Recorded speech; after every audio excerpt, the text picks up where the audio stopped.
aimless guitar practice. Let's think about that. Aimless guitar practice. Have you ever felt that? Have you ever felt like, well, I'm practicing, but I'm really just thinking about a lot of different things and experimenting and trying stuff out, or just having fun, jamming on some stuff that I've already worked on. And that was your reason. Your reason was to just sit down and enjoy yourself. And that's great. I love doing that. But that's not practice. We practice for a reason. Think about that. You're practicing guitar for a reason. Most likely it's because you want to become a better guitar player. And you have to be honest with yourself.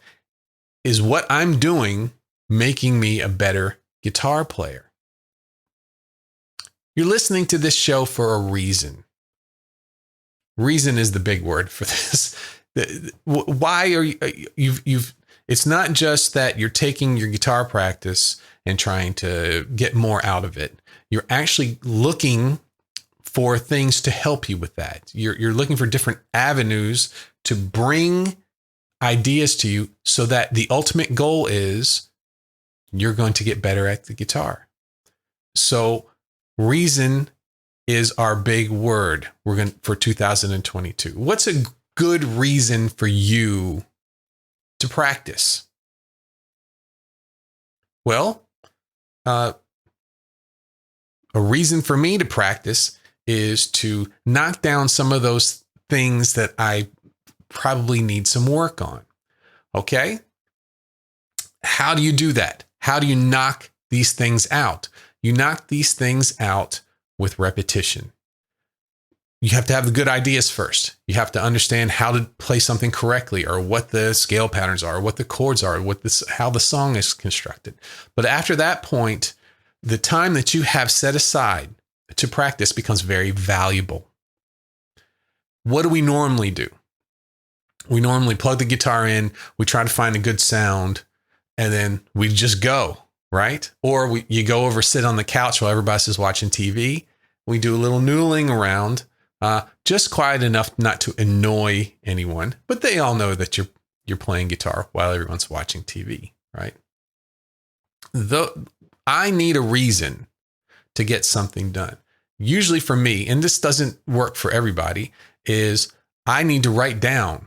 Once I write something down, I'm working on this scale pattern that I could never really get quite right. Or I'm working on this song that I can never really get quite right. Once I see it in words, things start to move for me. Things start to get a little bit faster. How about the problem of jamming and working on improv? We always seem to fall into that trap. We don't know what to practice, so we just play what feels good.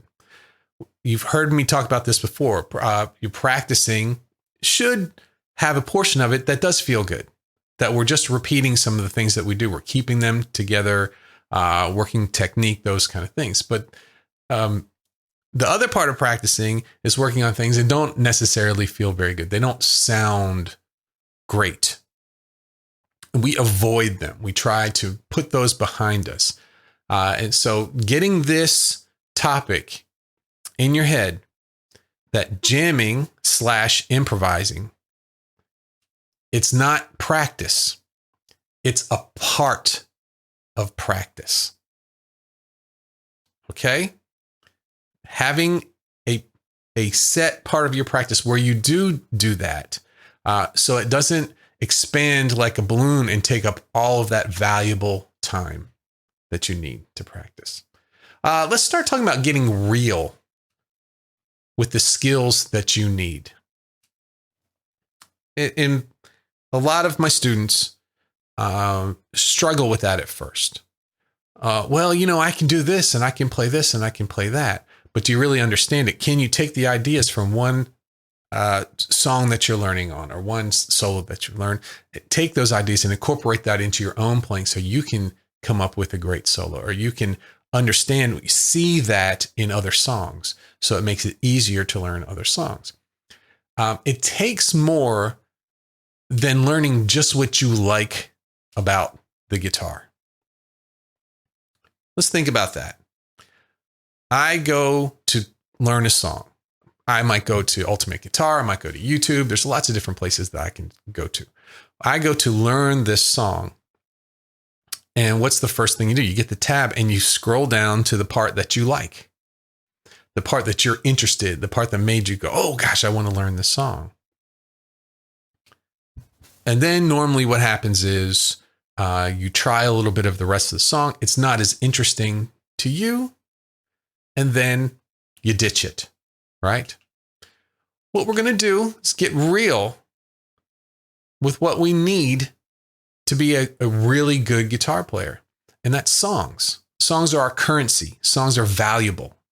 The songs that you play, they're the vehicle that takes your ideas and your feelings. And they take anyone who's listening. It could be an audience that you go to, or it could be just people who in the house who are listening to you. But it takes those people through time. It's very, very, very, very powerful.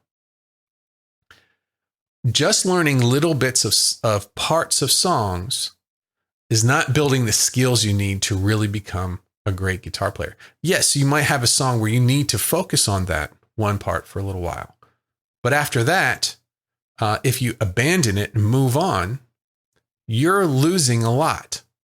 You have half learned a song and you don't have that thing. You don't have that value, that cash in your pocket. That when someone says, hey, can you play some songs for me? Well, I know a lot of parts of songs, but I don't really know any songs. Does that sound familiar? I'll bet it does.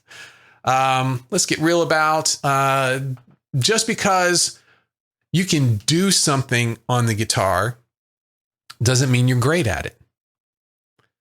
So that time that you learn a scale, you've learned some new chords, some new voicings of chords, and you can do it. You spent time to the point where you can do it, and then you move on. That time's wasted.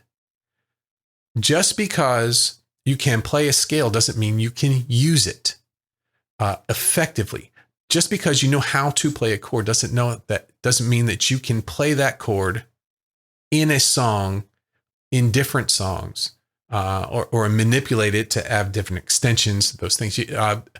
There's a lot of my students who, just because they can get a chords sheet and learn all those chords, then they never use them again.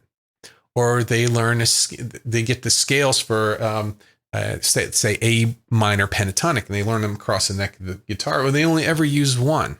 They don't spend time in the other scale patterns. Well, I can play it, but it doesn't mean that you're using it. Doesn't mean that you're great at it. So that's something we need to remember to get real about. How about this? Don't be afraid to take a good look at your own playing. Yes, it's fun when you're playing and you're paying attention to the way it makes you feel. You're paying attention to the shapes on the guitar. You're picking hand. You've got a lot of things going on when you're playing. But listening back to yourself play is one of the most powerful things for getting better at the guitar. And it scares the crap out of us. We're afraid to listen to our own playing. Why? Well, because it might not sound the way that we feel it sounds. And it probably doesn't, but that's okay. We need to know that. These are things we need to get real. We need to know that.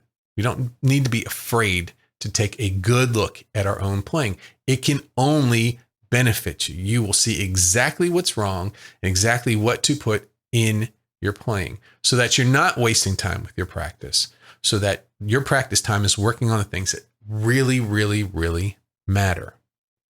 How about this? We need to create a goal system, one that works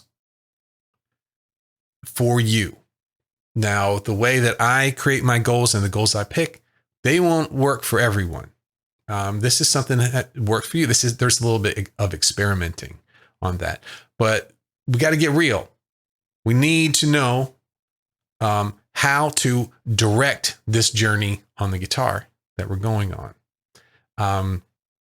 If small goals just for the week is easy for you to do and point you in the right direction, that's great. If just having one big goal and just having that as your focus works for you, but having some sort of a goal system is what's going to make us progress on the guitar. How about repetition? Working every day towards a short-term goal. That's huge. That's something that we really need to work on. If you're not repeating the things that you've learned, they're not going to, I always call it, I see it in my own playing. 3 weeks after I work on something really to the point where I think I've got it pretty well. And I know it, and I can use it if I'm intentionally trying to say this lick, put it in somewhere. But something magical happens after all of this repetition.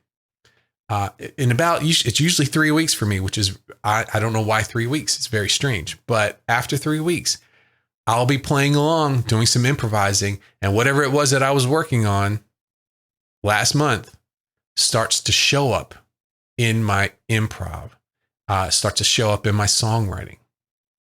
And that's from repetition working towards short-term goals and getting in the habit of making short-term goals.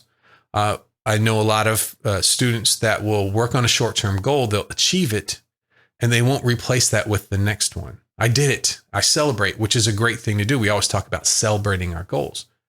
But after that, there are long-term goals we need to work towards. So it's not just the daily repetition, it's the repetition of knocking down short-term goals to get to these long-term goals and being real about that. If you put all of this stuff aside, if you put any sort of goal working on aside, you're just going back into the just noodling around, jamming on the guitar and not getting where you want to go. Hey there, thanks for watching. If you are really ready to stop wasting time and get moving, I have a free gift for you. It's my free mini course called Get Moving Guitar, and you can get it by clicking the link below in the description. I'm so glad you're here, and if you'd like to support the podcast and get more of this content that is actually designed to help you become the guitarist that you've always wanted to be, sign up for my VIP supporter program. And for as little as $3 a month, you get access to the private VIP podcast. I will see you soon in the next video.